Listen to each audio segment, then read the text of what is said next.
ದೇವರು ಪ್ರೀತಿಸುವ ಪ್ರೀತಿಯ ಬಿಗ್ ಜೆ ಟಿ ವಿ ಪ್ರಿಯ ವೀಕ್ಷಕರಿಗೆ ನಮ್ಮ ಕರ್ತನಾದ ಯೇಸು ಕ್ರಿಸ್ತನ ಹೆಸರಿನಲ್ಲಿ ನಿಮ್ಮನ್ನು ವಂದಿಸಿ ಸ್ವಾಗತ ಬಯಸುತ್ತಿದ್ದೇವೆ. ಬನ್ನಿರಿ, ಇಂದು ನಾವು ದೇವರ ವಾಕ್ಯವನ್ನು ಕೀರ್ತನೆಗಳು 148ನೇ ಅಧ್ಯಾಯದಿಂದ ಅಧ್ಯಯನ ಮಾಡಿಕೊಳ್ಳೋಣ. The book of Psalms chapter 148. ಕೀರ್ತನೆ 148ನೇ ಅಧ್ಯಾಯ, ಕೀರ್ತನೆ 147ನೇ ಅಧ್ಯಾಯ ಮತ್ತು ಕೀರ್ತನೆ 146ನೇ ಅಧ್ಯಾಯದಂತೆ ಯಾಹುವಿಗೆ ಸ್ತೋತ್ರ ಅಂತ ಪ್ರಾರಂಭ ಮಾಡಿ ಯಾಹುವಿಗೆ ಸ್ತೋತ್ರ ಅಂತ ಎಂಡ್ ಆಗ್ತದೆ. ಕೀರ್ತನೆ 146 ಆ ರೀತಿಯಾಗಿ ಪ್ರಾರಂಭವಾಗಿ ಮುಕ್ತಾಯವಾಗ್ತದೆ.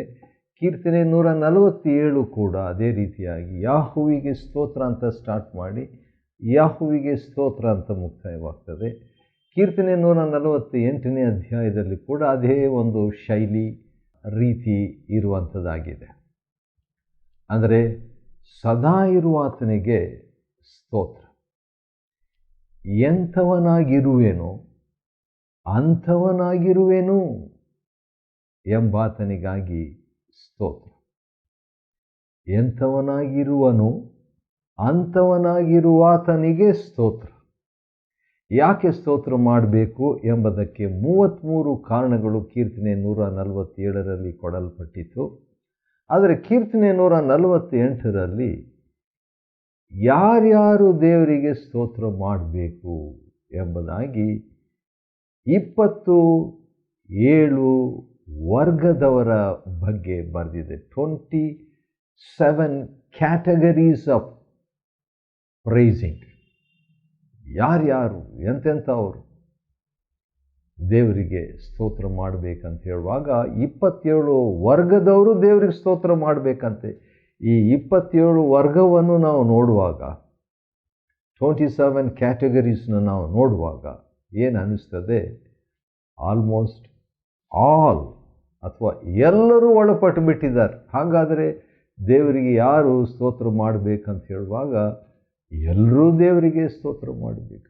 All must praise god. ಹಾಗಾದರೆ ಈ ರೀತಿಯಾಗಿ ನಾವು ಹೇಳ್ಬೋದು. ಈ ಒಂದು ಹೇಳಿಕೆ ಹೇಳಲಿಕ್ಕೆ ಇಷ್ಟಪಡ್ತೇನೆ. ಅದೇನೆಂದರೆ, ನಾವು ಮಾನವರಾದ ನಾವು ದೇವರನ್ನು ಸ್ತುತಿಸುವುದಕ್ಕಾಗಿಯೇ ಸೃಷ್ಟಿಸಲ್ಪಟ್ಟಿದ್ದೇವೆ. ಇನ್ನೊಂದು ಸಾರಿ ಹೇಳ್ತೇನೆ, ಮಾನವರಾದ ನಾವು ದೇವರನ್ನು ಸ್ತುತಿಸುವುದಕ್ಕಾಗಿಯೇ ಸೃಷ್ಟಿಸಲ್ಪಟ್ಟಿದ್ದೇವೆ. We are created to praise God. ನಾವು ದೇವರಿಗೆ ಸ್ತುತಿಸುವಂತೆ, ದೇವರಿಗೆ ಸ್ತೋತ್ರ ಮಾಡುವುದಕ್ಕಾಗಿಯೇ ಸೃಷ್ಟಿಸಲ್ಪಟ್ಟಿದ್ದೇವೆ. ನಮ್ಮ ಸೃಷ್ಟಿಯ ಉದ್ದೇಶಗಳಲ್ಲಿ ಒಂದು ಮಹಾ ಉದ್ದೇಶ ದೇವರನ್ನು ಸ್ತುತಿಸಬೇಕು.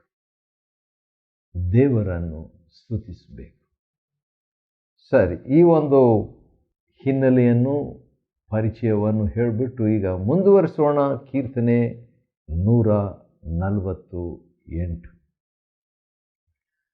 ಯಾಹುವಿಗೆ ಸ್ತೋತ್ರ. ಆಕಾಶ ಮಂಡಲದಿಂದ ಯೆಹೋವನಿಗೆ ಸ್ತುತಿಯುಂಟಾಗಲಿ. ಹೌದು, ಭೂಮಿಯಿಂದ ಅಂತ ಹೇಳ್ಬಿಟ್ಟು ಬರೆದಿಲ್ಲ, ಅದು ಕೂಡ ಬೇರೆ ಕಡೆ ಇದೆ. ಆದರೆ ಆಕಾಶ ಮಂಡಲದಿಂದ ಯೆಹೋವನಿಗೆ ಸ್ತುತಿ ಉಂಟಾಗಲಿ. ಯಾಕೆ ಆಕಾಶ ಮಂಡಲದಲ್ಲಿ ಯಾರಿದ್ದಾರೆ ನೋಡೋಣ.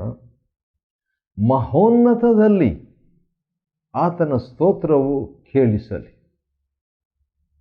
ಅಲ್ಲೇ ಮೇಲಿಂದನೇ ದೇವ್ರಿಗೆ ಸ್ತೋತ್ರ, ಮೇಲೇನೆ ದೇವರಿಗೆ ಸ್ತೋತ್ರ ಉಂಟಾಗಲಿ ಎಂಬುದಾಗಿ. ಸರಿ, ಯಾರಂತ ಹೇಳ್ಬಿಟ್ಟು 2ನೇ ವಚನದಲ್ಲಿ ನೋಡುವಾಗ, ಆತನ ಎಲ್ಲ ದೂತರೇ, ಎಲ್ಲ ದೇವದೂತರುಗಳೇ, ಲಕ್ಷಾಂತರ ಕೋಟ್ಯಾಂತರ ದೇವದೂತರುಗಳು ಇರುವಲ್ಲಿ ಅವರೆಲ್ಲರಿಗೂ ಏಕಮಾತ್ರ ಸೇವೆ, ಏಕಮಾತ್ರ ಆಜ್ಞೆ, ಆಜ್ಞೆ, ಕಮ್ಯಾಂಡ್ ಏನು? ದೇವರನ್ನು ಸ್ತುತಿಸಬೇಕು. They must praise God, the angels of God. ಹಾಗಾದರೆ ದೇವದೂತರನ್ನು ದೇವರು ಸೃಷ್ಟಿ ಮಾಡಿದ ಉದ್ದೇಶ ಅದೇ, ಸ್ತೋತ್ರ ಮಾಡಲಿಕ್ಕೆ. ಅದೇ ಉದ್ದೇಶ. ವಾವ್. ಮತ್ತು 2ನೇ ವಚನದ 2ನೇ ಭಾಗ, ಕೀರ್ತನೆ 148, ಸಾಮ್ 148 ವರ್ಸ್ 2 ಸೆಕೆಂಡ್ ಪಾರ್ಟ್. ಅದರಲ್ಲಿ ಏನಂತ ಬರೆದಿದೆ? ಆತನ ಎಲ್ಲ ಸೈನ್ಯಗಳೇ ಆತನನ್ನು ಸ್ತುತಿಸಿರಿ. ಹಾಗಾದರೆ ದೇವರಿಗೆ ಸೈನ್ಯ ಇದೆ. God has an army. ಅದಕ್ಕೆ ಆತನ ಹೆಸರುಗಳಲ್ಲಿ ಒಂದು, ಶಿರೋನಾಮೆಗಳಲ್ಲಿ ಒಂದು ಏನಂದರೆ ಸೈನ್ಯಗಳ ಯೆಹೋವನು. ಸೈನ್ಯಗಳ ಯೆಹೋವನು, the lord of host, the lord of army's. ಅವ್ರೇನು ಕೆಲಸ ಮಾಡಬೇಕು? ಅವರನ್ನು ದೇವರು ಯಾಕೆ ಸೃಷ್ಟಿ ಮಾಡಿದ?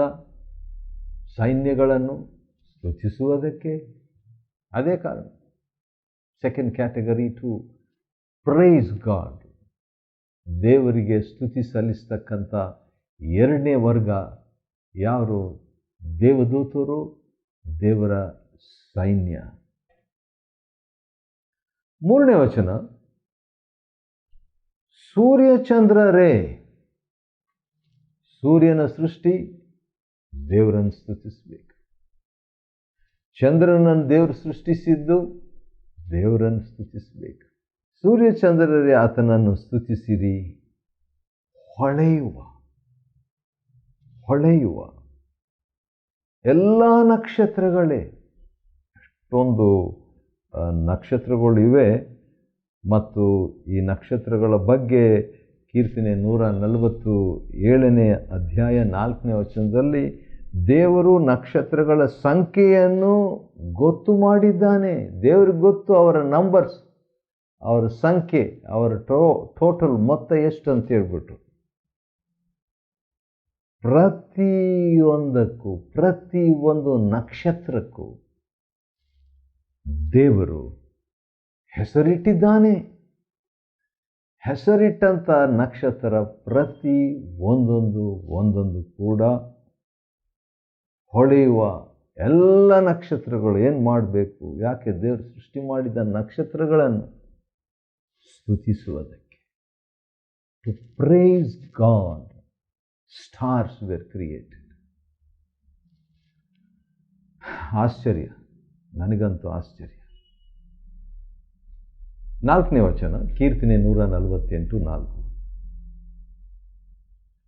ಉನ್ನತೋನ್ನತವಾದ ಆಕಾಶವೇ. ದೇವರು ಆಕಾಶವನ್ನು ಯಾಕೆ ಸೃಷ್ಟಿ ಮಾಡಿದನು? ಅದೇ ಕಾರಣ. ಮೇಲಿರುವಂಥ ಆಕಾಶವೇ, ಅದರ ಮೇಲಿರುವ ಜಲರಾಶಿಗಳೇ. ಆಕಾಶ ಜಲರಾಶಿ, ಆತನನ್ನು ಸ್ತುತಿಸಿರಿ. ನೀರು ದೇವರನ್ನು ಸ್ತುತಿಸಬೇಕು, ಆಕಾಶ ದೇವರನ್ನು ಸ್ತುತಿಸಬೇಕು. ಆಶ್ಚರ್ಯ. ಹೇಗೆ ಸ್ತುತಿಸಬೇಕು? ಒಂದು ಚಿಕ್ಕ ಕ್ಲೂ 5ನೇ ವಚನದಲ್ಲಿ, ಅವು ಯೆಹೋವನ ನಾಮವನ್ನು ಸ್ತುತಿಸಲಿ. ವಾವ್, ಆಶ್ಚರ್ಯ. ಯೆಹೋವನ ನಾಮವನ್ನು ಸ್ತುತಿಸಲಿ. ದೇವರ ನಾಮವನ್ನು ಸ್ತುತಿಸಬೇಕಂತ. ಅವು ಸ್ತುತಿಸುವಾಗ ನಾವು ಸುಮ್ಮನೆ ಇರೋದು ಒಳ್ಳೆಯದಾ? ಇಲ್ಲ, ನಾವು ಸ್ತುತಿಸಬೇಕು. ಸರಿ, ಆಮೇಲೆ ಮುಂದೆ ನಾವು ಓದುವುದಾದರೆ 2ನೇ ಭಾಗ 5-6 ವಚನದಲ್ಲಿ ದೇವರು ಅಪ್ಪಣೆ ಕೊಡ್ತಾನೆ. ಅದು ಉಂಟಾದವು, ಅವುಗಳನ್ನು ಯುಗಾಂತರದಲ್ಲಿ ಸ್ಥಾಪನೆ ಮಾಡಿಬಿಟ್ಟಿದ್ದಾನೆ. ಆದ ಕಾರಣ ಹಾಗೆ ಮುಂದುವರಿಸುವಾಗ ಅಂದ ಹಾಗೆ ನಾವು ಏನು ನೋಡ್ಕೊಳ್ತಿದ್ವಿ ಅಂದರೆ, ಕೀರ್ತನೆ 148ನೇ ಅಧ್ಯಾಯದಲ್ಲಿ ಯಾರ್ಯಾರು ದೇವರನ್ನು ಸ್ತುತಿಸಬೇಕು ಅಂತ ನೋಡುವಾಗ 27 ವರ್ಗದವರು ದೇವರನ್ನು ಸ್ತುತಿಸಬೇಕಂತೆ. 28 ಕ್ಯಾಟಗರೀಸ್ ಟು ಪ್ರೈಸ್ ಗಾಡ್. ಸರಿ, 7ನೇ ವಚನ ನಾವು ನೋಡುವಾಗ ತಿಮಿಂಗಲಗಳು, ತಿಮಿಂಗಲ ಕೂಡ ದೇವರನ್ನು ಸ್ತುತಿಸಬೇಕು. ದೊಡ್ಡ ಮೀನು ಯಾಕೆ ದೇವರು ಉಂಟು ಮಾಡಿದನೋ, ಹೌದು, ನಾವು ನಮಗೋಸ್ಕರವಾಗಿ ದೇವರು ಉಂಟು ಮಾಡಿದಾನಂತ ನಾವು ಅಥವಾ ಮನುಷ್ಯನ ಹೇಳ್ಬೋದು. ಆದರೆ ಪ್ರೈಮರಿಲಿ, ಅಸ್ಥಿವಾರವಾಗಿ, ಆದಿತ್ಯವಾಗಿ, ಆದ್ಯವಾಗಿ ಯಾಕೆ ದೇವರು ದೊಡ್ಡ ಮೀನನ್ನು ಸೃಷ್ಟಿ ಮಾಡಿದ್ದಾನಂತ ನೋಡುವಾಗ ದೇವರನ್ನು ಸ್ತುತಿಸಬೇಕು ಅಂತ ಹೇಳ್ಬಿಟ್ಟು. 8ನೇ ವರ್ಗ ಆದಿಸಾಗರ. 8ನೇ ವಚನದಲ್ಲಿ ಒಂದು ದೊಡ್ಡ ಲಿಸ್ಟೇ ಇದೆ. ಬೆಂಕಿ 9, ಕಲ್ಮಳೆ 10ನೇದು, ಹಿಮ 11, ಹಬೆ 12, ಬಿರುಗಾಳಿ ಇವೆಲ್ಲ ಬೆಟ್ಟಗಳು 9ನೇ ವಚನ, ಗುಡ್ಡಗಳು, ಇವೆಲ್ಲ ಬರೀ ಗುಡ್ಡಗಳಲ್ಲ, ಎಲ್ಲ ಗುಡ್ಡಗಳು.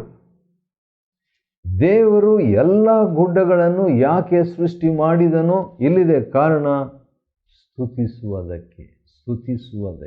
ಹೌದು, ದೇವರನ್ನು ಸ್ತುತಿಸುವುದಕ್ಕೆ. ಬೆಂಕಿ, ಕಲ್ಮಳೆ, ಹಿಮ, ಹಬೆ, ಬಿರುಗಾಳಿ ಕೂಡ ದೇವರನ್ನು ಸ್ತುತಿಸಬೇಕು. ಮುಂದಿನ ಸಾರಿ ಬಿರುಗಾಳಿ ಬಂದಾಗ ನಾನು ನೆನಪು ಮಾಡಿಕೊಳ್ಳಲಿಕ್ಕೆ ಇಷ್ಟಪಡ್ತೇನೆ ಕೀರ್ತನೆ 145 8ನೇ ವಚನವನ್ನು. ಬಿರುಗಾಳಿ ದೇವರನ್ನು ಸ್ತುತಿಸುವುದಕ್ಕಾಗಿ ಉಂಟು ಮಾಡಿದೆ. ಹೇಗೆ ಸ್ತುತಿಸಬೇಕು ಅದು ಭಾಳ ಕ್ಲಿಯರಾಗಿ 5ನೇ ವಚನದಲ್ಲಿ ದೇವರ ನಾಮವನ್ನು ಸ್ತುತಿಸಿಲ್ಲ ಅಂತೇಳಿ, ಸೃಷ್ಟಿಕರ್ತನ. ಮತ್ತು 9ನೇ ವಚನದ 2ನೇ ಭಾಗದಲ್ಲಿ ಹಣ್ಣಿನ ಮರಗಳು. ಮರ ಯಾಕೆ ದೇವರು ಸೃಷ್ಟಿ ಮಾಡಿದರು? ದೇವರನ್ನು ಸ್ತುತಿಸಿದ್ದಕ್ಕೆ. ಎಲ್ಲ ತುರಾಯಿ ಗಿಡಗಳು ಬೇರೆ ಬೇರೆ ಟೈಪ್ ಇದೆ, ಆದರೆ ತುರಾಯಿ ಗಿಡ ಒಂದು ಸ್ಯಾಂಪಲ್ ಆಗಿ ತಗೊಂಡು ಮರವನ್ನು ಪ್ರತಿನಿಧಿಸುವಂಥ ರೀತಿಯಲ್ಲಿ ತುರಾಯಿ ಗಿಡ ಯಾಕೆ ದೇವರು ಸೃಷ್ಟಿ ಮಾಡಿದ್ದಾನೆ? ದೇವರನ್ನ ಸ್ತುತಿಸುವುದಕ್ಕೆ. ಮೃಗ, ಪಶು, ಪಕ್ಷಿ, ಕ್ರಿಮಿ, ಕೀಟ 10ನೇ ವಚನದಲ್ಲಿ ಇವೆಲ್ಲ ಯಾಕೆ ದೇವರು ಸೃಷ್ಟಿ ಮಾಡಿದ್ದಾನೆ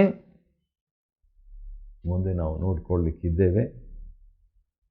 ಭೂರಾಜರು 11ನೇ ವಚನ, ಎಲ್ಲ ಜನಾಂಗಗಳು. ಹಾಗಾದರೆ ಈಗ ವಸ್ತುಗಳಿಗೆ ಹೋಯಿತು, ಸೃಷ್ಟಿಯ ನೈಸರ್ಗದಲ್ಲಿರುವಂಥವುಗಳು ಹೋಯಿತು, ಭೂರಾಜರು, ಎಲ್ಲ ಜನಾಂಗಗಳು, ನೇಷನ್ಸ್. ಅದು ಯಾಕೆ ದೇವರು ಸೃಷ್ಟಿ ಮಾಡಿದರು? ರಾಷ್ಟ್ರಗಳನ್ನು ಒಬ್ಬ ಮನುಷ್ಯನಿಂದ ದೇವರನ್ನು ಸ್ತುತಿಸಬೇಕು. ಆಶ್ಚರ್ಯ ರೀ, ಮೃಗ, ಪಶು, ಪಕ್ಷಿ, ಕ್ರಿಮಿ, ಕೀಟಗಳು ಇವು ಕೂಡ ದೇವರನ್ನು ಸ್ತುತಿಸಲಿಕ್ಕೆ ಉಂಟು ಮಾಡಿದೆ. ಭೂರಾಜರು, ಎಲ್ಲ ಜನಾಂಗಗಳು, ಪ್ರಭುಗಳು, ಸರ್ವ ದೇಶಾಧಿಪತಿಗಳು. ಈ ರೀತಿಯಾಗಿ ಹೇಳುವಾಗ ನಮಗೇನು ಅನ್ನಿಸ್ತದೆ ಅಂತ ಹೇಳಿದ್ರೆ, ಪಶು, ಪಕ್ಷಿ, ಕ್ರಿಮಿ, ಕೀಟ ಅಂತ ಹೇಳುವಾಗ ಚಿಕ್ಕದಾಗಿರುವಂಥ ಕ್ರಿಮಿಕೀಟ, ಚಿಕ್ಕದಾಗಿರುವಂಥದ್ದು ದೇವ್ರಿಗೆ ಸ್ತೋತ್ರ ಮಾಡಬೇಕು.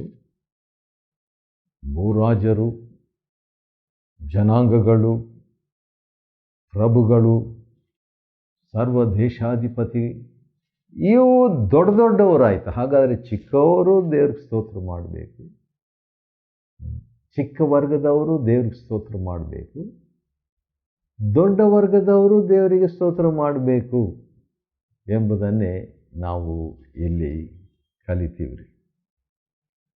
ಎಲ್ಲ ಜನಾಂಗಗಳು ಅಂತ ಹೇಳಿದಾಗ ನನಗೆ ಹೊಸ ಒಡಂಬಡಿಕೆಯಲ್ಲಿ ಒಂದು ವಾಕ್ಯ ನೆನಪಿಗೆ ಬರ್ತದೆ. ಅದನ್ನು ನೋಡೋಣ್ರಿ ಏನಂತಿದೆ ಅಂತ ಹೇಳ್ಬಿಟ್ಟು.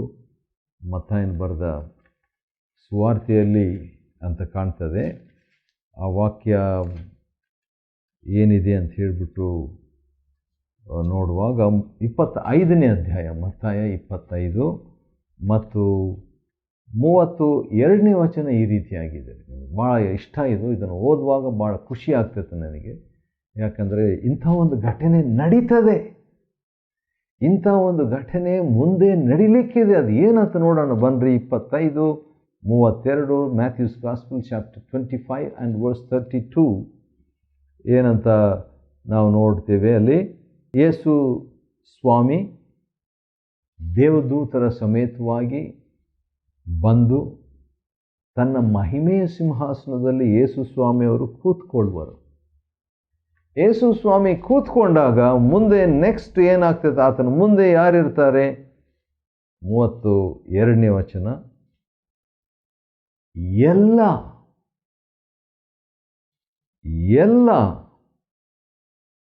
ದೇಶಗಳ ಜನರು ಆತನ ಮುಂದೆ, ಕ್ರಿಸ್ತನ ಮುಂದೆ ಕೂಡಿಸಲ್ಪಡುವರು. ಎಲ್ಲ ದೇಶಗಳ ಜನರು. ಎಷ್ಟು ದೇಶ ಇದೆಯೋ, ಕೆಲವು ಸರಿ ನಮ್ಗೆ ಎಷ್ಟು ದೇಶ ಇದೆ ಅಂತ ಕೂಡ ಗೊತ್ತಾಗಲ್ಲ. ಎಲ್ಲ ದೇಶದವರು ಆತನ ಮುಂದೆ ಕೂಡಿ ಬರಬೇಕು. ಆದ ಕಾರಣ ದೇವರು 27 ವರ್ಗದವ್ರನ್ನ ಯಾಕೆ ಸೃಷ್ಟಿ ಮಾಡಿದ್ದಾನೆ ಅಂತ ಹೇಳಿದ್ರೆ, ಆತನನ್ನು ಸ್ತುತಿಸಬೇಕು. To price him. ಹೌದು, ಪ್ರಾಯಸ್ಥರಾದ ಸ್ತ್ರೀ ಪುರುಷರು, ಮುದುಕರು, ಹುಡುಗರು, ಹಾಗಾದರೆ ಒಂದು ಫ್ಯಾಮಿಲಿ ಬರ್ತದೆ. ಫ್ಯಾಮಿಲಿಯಾಗಿ ದೇವರು ಯಾಕೆ ಸೃಷ್ಟಿ ಮಾಡಿದ್ದಾರೆ? ಯಾಕಂತ ಹೇಳಿದರೆ ದೇವರನ್ನು ಸ್ತುತಿಸಬೇಕು, ದೇವರನ್ನು ಕೊಂಡಾಡಬೇಕು, ದೇವರಿಗೆ ಸ್ತೋತ್ರ ಮಾಡಬೇಕು ಎಂಬ ಉದ್ದೇಶದಿಂದ ದೇವರು ಭೂರಾಜರನ್ನು, ಜನಾಂಗಗಳನ್ನು, ಕುಟುಂಬಗಳನ್ನು ಸೃಷ್ಟಿ ಮಾಡಿದ್ದಾರೆ. ಹಾಗಾದರೆ ದೇವದೂತರಿಂದ ಸ್ಟಾರ್ಟ್ ಮಾಡಿ ಪ್ರತಿ ಸೃಷ್ಟಿ, ನೈಸರ್ಗಿಕ ಸೃಷ್ಟಿಯ ವಸ್ತುಗಳು ಕೂಡ ದೇವರನ್ನೇ ಸೃಷ್ಟಿ ಮಾಡುವಾಗ, ದೇವರನ್ನೇ ಸ್ತುತಿಸುವಾಗ, ಸೃಷ್ಟಿ ಮಾಡಿದಂಥ ಪ್ರತಿ ವಸ್ತುಗಳು, ವ್ಯಕ್ತಿಗಳು, ಅದು ಆಕಾಶ ಪರಲೋಕದಿಂದ ಸ್ಟಾರ್ಟ್ ಮಾಡಿ ಎಲ್ಲರನ್ನು ದೇವರು ಯಾಕೆ ಸೃಷ್ಟಿ ಮಾಡಿದನು? ದೇವರಿಗೆ ಸ್ತುತಿಸಬೇಕು, ದೇವರನ್ನು ಸ್ತುತಿಸಬೇಕೆಂಬ ಉದ್ದೇಶಕ್ಕಾಗಿ. ಕೊನೆಯದಾಗಿ ಯಾರು ದೇವರನ್ನು ಸ್ತುತಿಸಬೇಕು? ಹೌದು, ಆತನ ನಾಮವೊಂದೇ ಮಹತ್ವವುಳ್ಳದು. ಆತನ ಪ್ರಭಾವವು ಭೂಮಿ ಆಕಾಶಗಳಲ್ಲಿ ಮೆರೆಯುತ್ತದೆ. ಆತನು ತನ್ನ ಪ್ರಜೆಗೋಸ್ಕರವಾಗಿ ಘನದ ಕೊಂಬನ್ನು ಎಬ್ಬಿಸಿದ್ದಾನೆ. ಆದುದರಿಂದ ಆತನ ಎಲ್ಲ ಭಕ್ತರು ದೇವರನ್ನು ಸ್ತುತಿಸಬೇಕು. 14ನೇ ವಚನ, ಕೀರ್ತನೆ 148 ಮತ್ತು 14ನೇ ವಚನದಲ್ಲಿ ಏನಂತಿದೆ?